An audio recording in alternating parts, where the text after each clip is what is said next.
Ito na siya mga ka-LG. So ito na yung ating sitaw.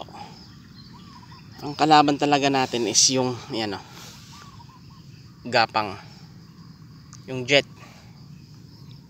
Hopefully tumigil na.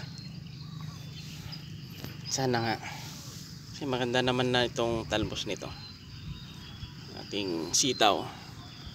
During summer, weekly basis tayong nagpapatubig dito, kasi kung hindi natin gawin yon, hindi makaakyat itong ating pananim na sitaw. So alagaan din natin ng spray, gapan natin yung mga sucking insects, mga trips, aphids, yan, musong kabayo,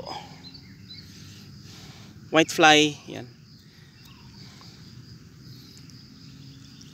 mga red spider mites. So recommended natin mag-alternate tayo ng mga ibang pestisidyo like abamectin, perfectation, yan, malathion pwede rin.